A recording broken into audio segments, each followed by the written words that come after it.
Bonjour tout le monde. Alors, le cours numéro 8, c'est sur la résolution d'inéquations trigonométriques. Nous allons faire un exemple pour sinus, cosinus et tangente. Vous devez savoir que pour ces trois, comme dans toutes les autres inéquations-là que nous avons fait, nous devons absolument faire l'esquisse du graphique pour voir qu'est-ce qu'il y en est. Alors, si je prends par exemple la première inéquation que vous voyez ici, vous voyez que c'est un sinus. Donc, si on qui dit sinus, le point de départ, c'est HK. Donc, pi sur 4 racine carrée de 2 que vous voyez ici.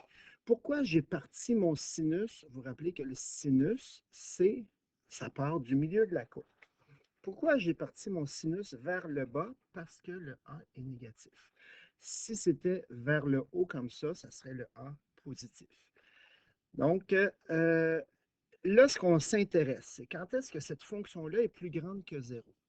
Plus grande que 0 veut dire sur cette portion-là et cette portion-là. Évidemment, je n'ai pas d'intervalle.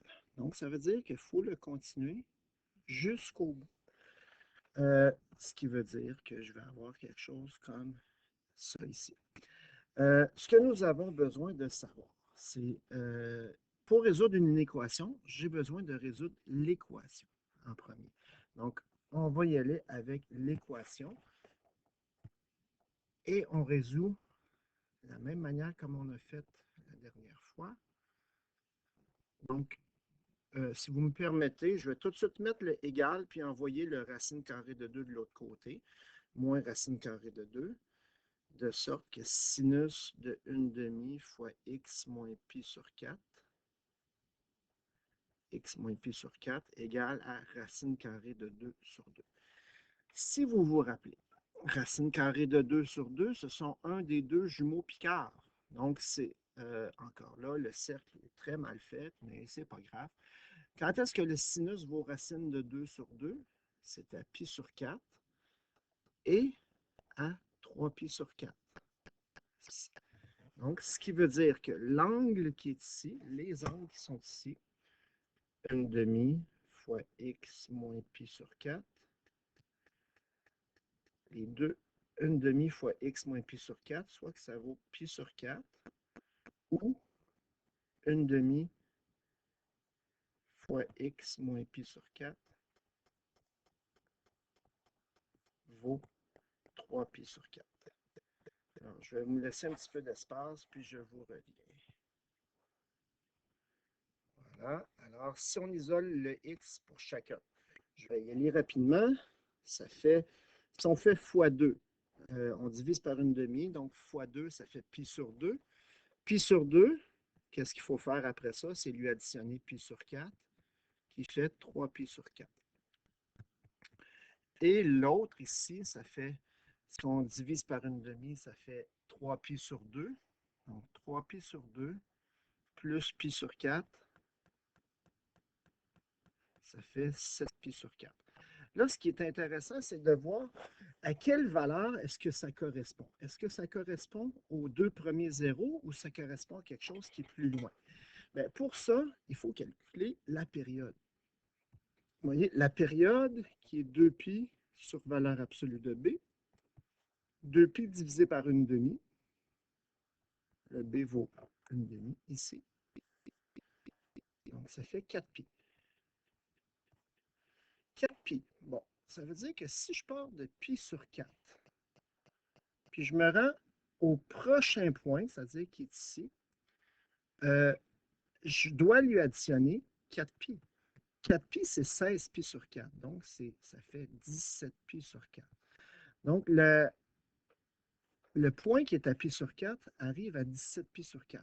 Ce qui veut dire que les deux valeurs qui sont ici, c'est bel et bien les deux valeurs, 3 pi sur 4 et 7 pi sur 4.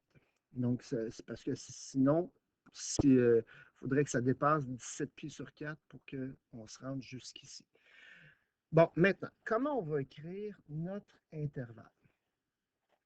Là, si je trouve le point que je vais faire en bleu, si je trouve ce point, le point qui est ici, que je vais faire en bleu, oui, le point qui est ici, qu'est-ce que je vais faire? Je vais prendre Ça, c'est 3pi sur 4.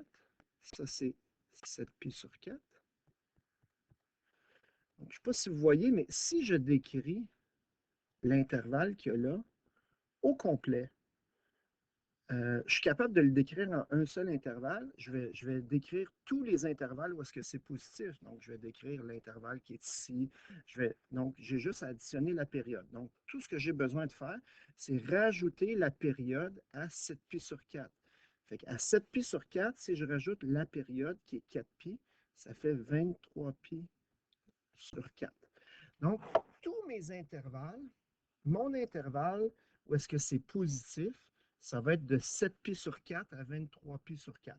Bon, j'aurais pu dire ici de 0 à 3pi sur 4, union, mais c'est parce que c'est plus facile de le faire sans faire de union. Donc, vous voyez ici, si je fais ça, je décris l'intervalle au complet. Fait en décrivant l'intervalle au complet, je suis capable de dire que le premier chiffre de l'intervalle, c'est 7pi sur 4.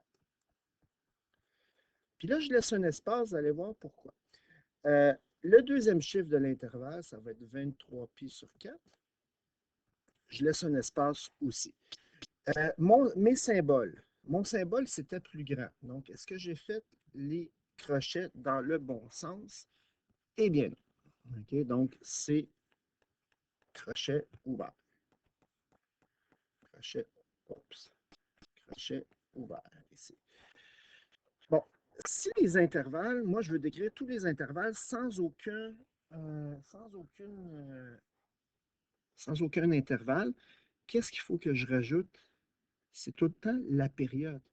Donc, c'est de 7pi sur 4 plus 4pi fois n à 23pi sur 4 plus 4pi fois n avec n éléments de z. Donc, ça me dit que c'est tous les intervalles qui vont aller de 7pi sur 4 à 23pi sur 4.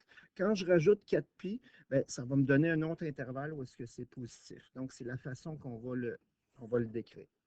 Maintenant, si je dis avec le cos, si on regarde avec le cos, la même chose, il faut que je fasse un petit esquisse du graphique. Donc, on va se donner un plan cartésien.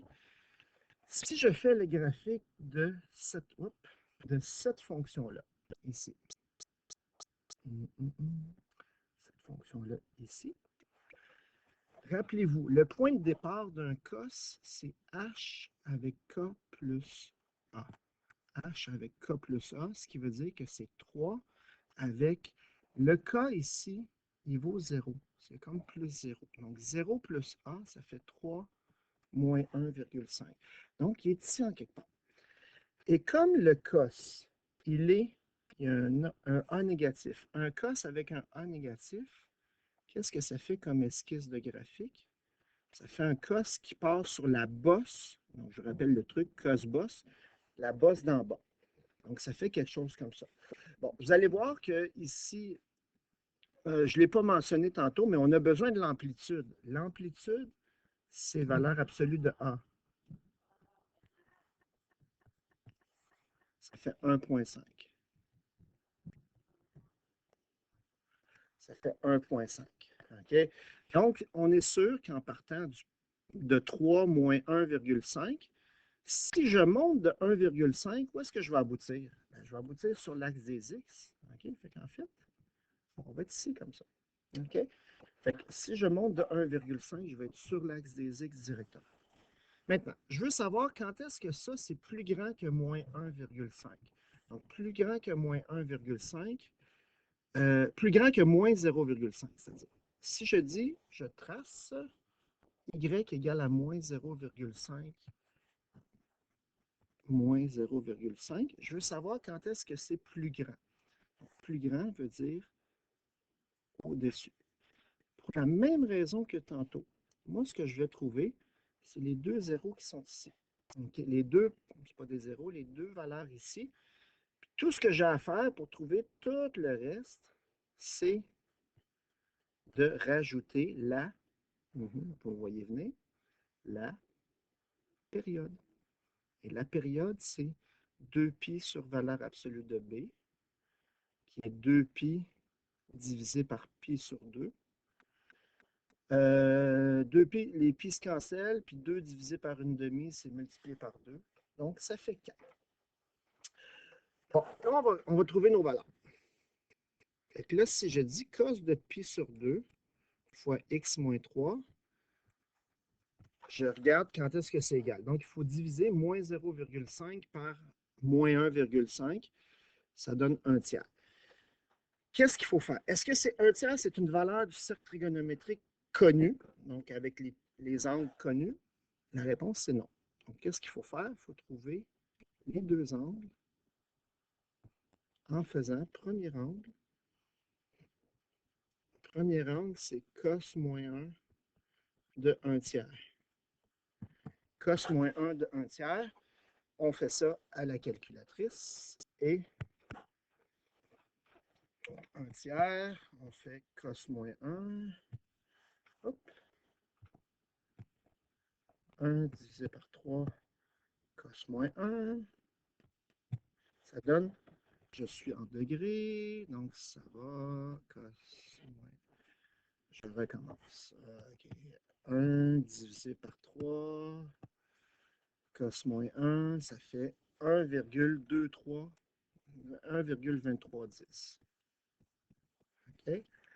Le deuxième angle, quand c'est un cos, rappelez-vous, quand c'est un cos, si le premier angle est dans le premier cadran, c'est dans le quatrième cadran qu'on a le point qui a le même cosinus que cet angle-là. Fait que là, si on a le point T, le point dans le quatrième cadran, c'est le point, si je prends l'angle positif, 2π moins T. Parce que c'est un tour complet qu'on lui soustrait l'angle T qui est ici.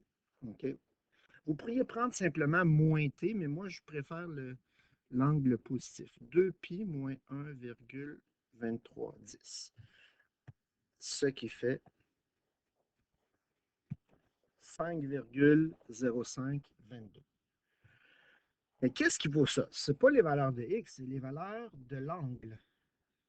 Donc, c'est pi sur 2 fois x moins 3 qui vaut 1,2310 ou pi sur 2 fois x moins 3 qui donne 5,0522.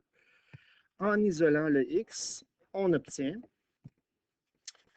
3,79 pour la première valeur de x et 4,61 pour la deuxième valeur de x. On revient à notre graphique. Est-ce que 3,79 et 4,61, ça correspond bien à notre dessin?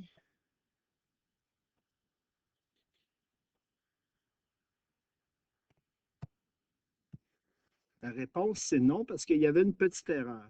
Okay? Donc, c'était 6,22 dans le deuxième. 3,79, vous remarquez, on est à 3 ici. Okay?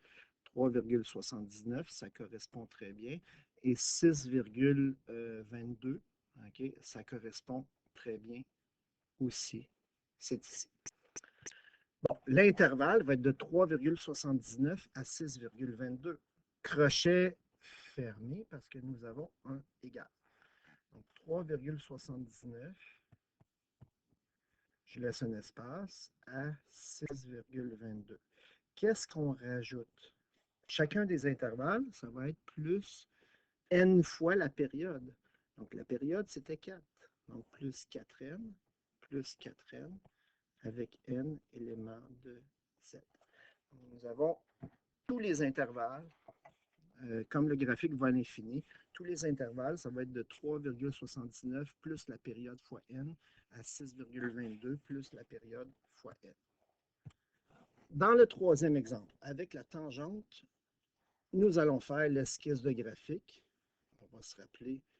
Oh, j'ai oublié les petites flèches, mais ce n'est pas très grave. Vous rappelez que le graphique passe par le point HK. Donc, le H vaut 0, le K vaut moins 100. Donc, ça passe par le point HK, 0 moins 100. Et comme le A est positif et le B est positif, le graphique va faire quelque chose comme ça. Okay? Il va y avoir des asymptotes. On se rappelle comment trouver l'asymptote. Donc, l'asymptote, on part du H, puis on lui additionne quoi? La moitié de la période. Donc, la moitié de la période. La période étant quoi? Pi sur valeur absolue de B. Pi sur valeur absolue de B. Le B, il vaut pi. Pi sur pi, ça fait 1. Qu'est-ce qu'on lui additionne, en fait? On lui additionne une demi ici. Donc, une demi. L'asymptote va être à x égale à une demi. Et si je soustrais une demi, je vais être à x égale à moins une demi aussi.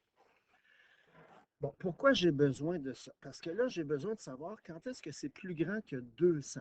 Donc, 200, supposons que c'est ici. OK? 200, c'est ici. Qu'est-ce que c'est plus grand que 200? C'est la partie qui est ici. OK? La partie qui est au-dessus de 200. Peut-être la faire en bleu, là. La partie qui est ici. Donc, quand on va trouver l'intervalle, je vous rappelle que le seul intervalle qui est sur notre intervalle, sur notre cycle, c'est l'intervalle du point d'intersection jusqu'à l'asymptote. Qu'est-ce qu'il va falloir rajouter pour trouver tous les autres? C'est rajouter la période. OK? La période pour trouver tous les autres. Alors, on y va avec l'équation. On va essayer de trouver c'est quoi. Oh, j'ai effacé la période, mais c'est pas grave. On sait que la période, c'est 1. On y va avec l'équation. Donc, 300 fois tangente de pi fois t. Si je fais plus 100, ça fait 300. Si je divise par 300, ça fait 1. Bon, là, il faut se poser la question. Est-ce que l'angle que je cherche, est-ce que j'en ai juste besoin d'un? Je vous rappelle, dans la tangente, on n'a pas besoin du deuxième. Mais l'angle que je cherche qui me donne une tangente de 1, est-ce que c'est un angle connu dans le cercle trigonométrique? Pour que la tangente donne 1, il faut absolument que le sin et le cos soient identiques. Ben, c'est les jumeaux Picard. Okay? Les jumeaux Picard donnent exactement la même chose. Oui, il y en a un autre quand les deux sont négatifs, mais on ne l'utilise pas ici. Okay? Je vous rappelle qu'on avait juste besoin du premier parce que aussitôt que j'additionne la période de la fonction tangente, je vais obtenir le deuxième. Donc, il faut que pi fois t donne pi sur 4. Donc, le t vaut 1 quart. Fait que le chiffre qu'on a ici, c'est 1 quart. C'est de 1 quart jusqu'à quoi? Là, il faut faire attention. Ça se pourrait que le chiffre que ça vous donne à la fin, ça ne soit pas le premier qu'on voit dans le graphique. Ça se peut que ça soit le deuxième ou même dans les négatifs. Faites attention de regarder ça. Il faut toujours regarder par rapport à votre asymptote, par rapport à votre H, où est-ce qu'il est situé. Bien, 1 quart, c'est directement entre les deux. Bon, fait que c'est de 1 quart jusqu'à l'asymptote. 1 quart jusqu'à une demi. 1 quart, crochet ouvert, parce qu'il n'y a pas de... Fait que la réponse, c'est 1 quart, crochet ouvert, jusqu'à une demi, crochet ouvert, à cause de l'intervalle. Mais, comme on fait pour les autres, c'est de 1 quart à une demi. Mais là, je veux toutes les réponses entre 0 et 4. Comprenez que là, 1 quart à une demi, si je rajoute la période, OK, je vais encore avoir un autre intervalle. La période, c'est 1. Donc, ça fait 1 plus 1 quart, ça fait 5 quarts. Je rajoute la période, 1 plus une demi, ça fait 3 demi.